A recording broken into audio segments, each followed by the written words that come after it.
Hello everyone, आप लोगों से आज मैं एक बहुत ही विशेष प्रकार की रेसिपी को शेयर करने जा रही हूँ। इसे हिलसा कहते हैं।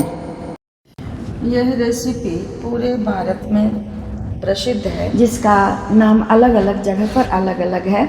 इसे गुड़ पीठा भी कहा जाता है, इसे आरसा कहा जाता है, इसे हिलसा, इसे अभिरसम, अरिसेलू और अंडरसा के नाम से भी जाना जाता है। इसे अरिसा के नाम से भी जाना जाता है। और अब अभी यहाँ हम लोग अपने बिहार में गया के बारे में जानते हैं। वहाँ इस रेसिपी में अंदर में खोवा भर के भी बनाया जाता है, ऊपर से तेल चिपका दिया जाता है, तो यह अनारसा के नाम से जाना जाता है, खोवा वाला अनारसा। तो अब हम लोग इस रेसिपी को बनाने की विधि को देखते हैं। और इस रेसिपी का मेन इंग्रेडिएंट है चावल और गुड़, और ये बहुत ही सोंधा और लगता है खाने में, और बहुत ही अच्छा लगता है। घर का बना हुआ, घर की बनी हुई चीज़ है, तो इसलिए अब हम लोग इस रेसिपी को देखते हैं। और बहुत ही आसान है बनाना, आप लोग भी इसे बना सकते हैं और इसे एंजॉय कर सकते हैं। तो अब हम लोग देखते हैं इसे बनाने की विधि को। तो इस अनारसा को बनाने के लिए हम अरवा चावल लेते हैं। बॉइल्ड राइस जो हम लोग घर में खाते हैं, वैसे अपनी पसंद है, लोग बॉइल्ड राइस भी खाते हैं और अरवा चावल भी खाते हैं, लेकिन ये रेसिपी अरवा चावल से बनेगा, बॉइल्ड राइस से नहीं। अरवा चावल को अच्छी तरह से हम लोग साफ़ करके करीब 24 घंटे फूलने डाल देते हैं पानी में। वो अच्छी तरह फूल के इस तरह से हो जाता है।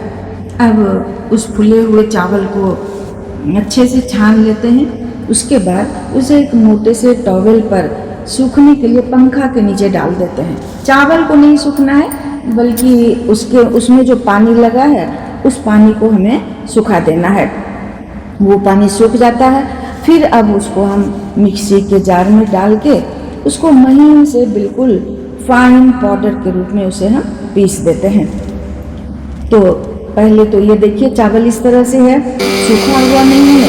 इसको चावल को नहीं सुखाना है, उसके मॉइस्चर को, उसकी नमी को सुखाना है। और उसके बाद उसे पीसकर चलनी से उसे हम चाल लेते हैं। मैदा चालने वाले चलनी से, बिल्कुल महीन आटा होना चाहिए। और इसे हम लोग अच्छे से चाल के, जितना भी चावल हमने धो के फुला के उसके बाद सुखा के फिर पीसा है, उसे हम लोग अच्छे से चाल लेते हैं ताकि हमें बिल्कुल ही महीन पाउडर मिले। अब ये जो चालने में मोटा कुछ चावल के दाने बच जाएंगे, उसे हम लोग फिर से मिक्सी में डाल के उसे बिल्कुल महीन आटा के रूप में परिवर्तित कर देते हैं।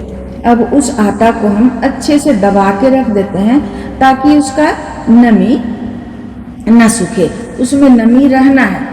अगर चावल का आटा ये सूख जाता है तो फिर जैसा हम लोग चाहते हैं हिलसा या अभिरसम या अरिसेलू, वो हमें नहीं मिलेगा।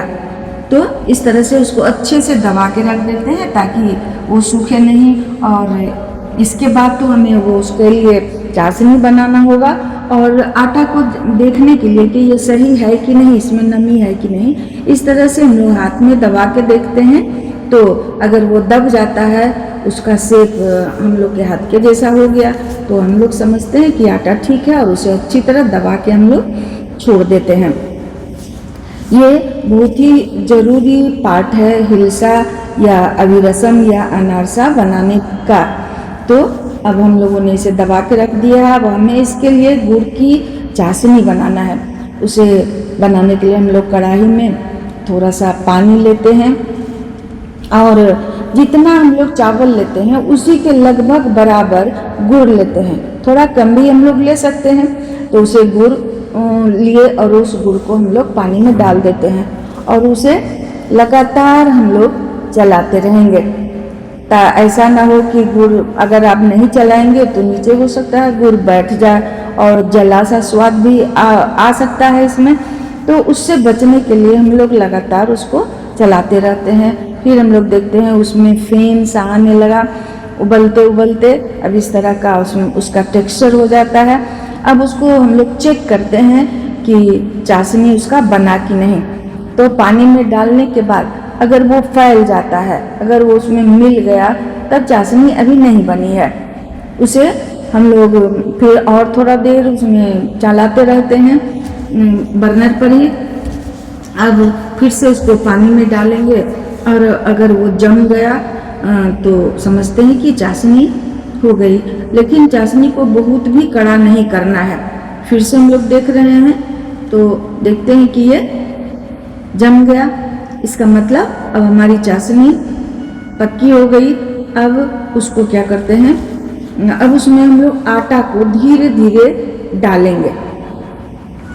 जो चावल का आटा हमने दबा के रखा था उसको इसमें हम लोग धीरे धीरे डालेंगे। एक बार नहीं डालना है, एक बार डालने से हो सकता है इसका लंप बन जाए, तो फिर धीरे धीरे हम लोग उसमें डालेंगे थोड़ा थोड़ा करके और चलाते जाएंगे ताकि उसका लंप न बने कढ़ाई में। और इस तरह से लगातार उसे मिलाते जाते हैं। और अगर थोड़ा मोड़ा जो छोटा सा लंप होता है उसको तोड़ भी देते हैं और इसे मिलाते जाते हैं। इस तरह से हमारा बैटर अब तैयार हो रहा है। देखिए इसका टेक्सचर इस तरह से होता है। फिर बैटर हमारा तैयार हो रहा है, बिल्कुल इसे अच्छे से मिक्स कर दिए। अगर आपको स्वाद बढ़ाना हो तो थोड़ा बादाम भी भुना हुआ बादाम का छिलका हटा के इसमें हम लोग मिला सकते हैं। थोड़ा तिल भी डाल देते हैं। किसी किसी को जिनको पसंद है, जिन्हें पसंद है वो इलायची दाना इसमें मिला सकते हैं। तो इस तरह से टेस्ट हमारा थोड़ा इन्हेंस होता है। इस तरह से हम लोग इसका बैटर अच्छे से तैयार कर लिए। अब हमें देखना है ज़्यादा गाढ़ा नहीं हो ये बैटर, नहीं तो फिर क्या होगा, हमारा हिलसा कड़ा हो जा सकता है। इस तरह से हमारा बैटर अब लगभग बन चुका है ये बैटर। अब हम लोग क्या करते हैं, बर्नर को बंद कर देंगे और इस बैटर को कुछ देर ठंडा होने के लिए छोड़ेंगे। देख रहे हैं हमारा टेक्सचर, आप समझ सकते हैं कि अगर थोड़ा ये ठंडा होगा तो इसे हम गोल गोल से दे सकते हैं। इस तरह का इसका टेक्सचर होना चाहिए, इसका कंसिस्टेंसी इस तरह का होना चाहिए।